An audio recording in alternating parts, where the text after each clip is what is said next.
এক সময় তুমুল অবহেলিত ছিলেন। গান গেয়ে বেড়াতেন পথে প্রান্তরে।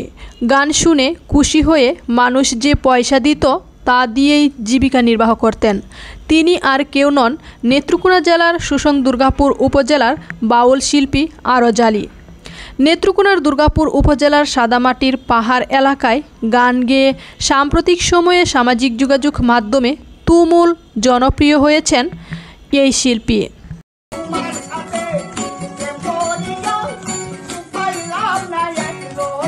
সম্প্রতি তিনি বাংলাদেশের বিনিয়োগ সম্মেলনের বড় মঞ্চে গান পরিবেশন করেন।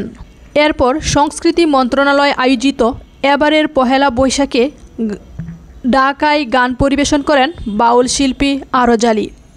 জাতীয় ও আন্তর্জাতিক মঞ্চে বাংলার মাটি ও মানুষের গান পরিবেশন করে সহস্র মানুষের ভালোবাসায় সিক্ত এই শিল্পী এবার বিশেষ সংবর্ধনা পাচ্ছেন।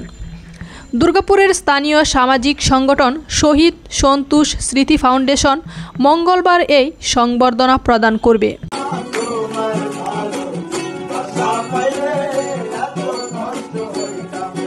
দুর্গাপুর পৌর শহরের কমরেড মণিসিংহ স্মৃতি জাদুঘর হলরুমে এই আয়োজন অনুষ্ঠিত হবে।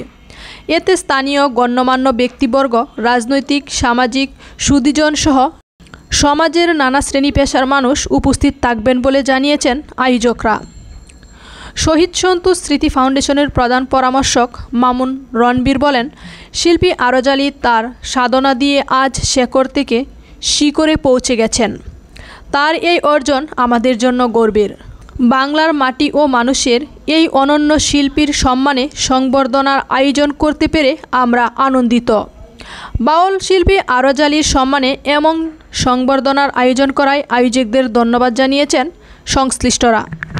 জীবনের প্রথমবারের মতো রাজধানীর বড় মঞ্চে গান পরিবেশন করেন নেত্রকোনার দুর্গাপুর উপজেলার বাউল শিল্পী আরজ আলী। সংস্কৃতি মন্ত্রণালয়ের উদ্যোগে ও বাংলাদেশ শিল্পকলা একাডেমির বাস্তবায়নে ঢাকার মানিক মিয়া এভিনিউতে আয়োজিত কনসার্টে গান গেয়ে সবাইকে মাতিয়েছিলেন শিল্পী আরজ আলী। জীবনে প্রথমবারের মতো এত বড় মঞ্চে গান গাওয়ার সুযোগ পেয়েছিলেন দুর্গাপুরের বাউল শিল্পী আরজ আলী। তার স্বপ্ন ছুঁয়েছেন। এই আয়োজনে একই মঞ্চে দেশের জনপ্রিয় শিল্পী এবং ব্র্যান্ড দল গান পরিবেশন করে। নেত্রকোনার সুসং দুর্গাপুরের সাদামাটির পাহাড়ের আঙিনায় থেকে রাজধানীর মঞ্চে যাত্রাটা আরজ আলীর কাছে স্বপ্নের মতোই ছিল। এই জার্নিতে তার এত দূর আসার পেছনে বড় অবদান রয়েছে শিল্পী রাকিব হাসানের। তিনি এই পথের বাউলকে চিনিয়েছেন রাজপথ, তারপর ঢাকায় একসাথে প্র্যাকটিস করা, আড্ডা দেয়া অথবা গানের ফাঁকে কথার জ্বর, অবশেষে এক মঞ্চে দর্শক মাতানো। এ যেন রূপকথার গল্পের ইতিহাস।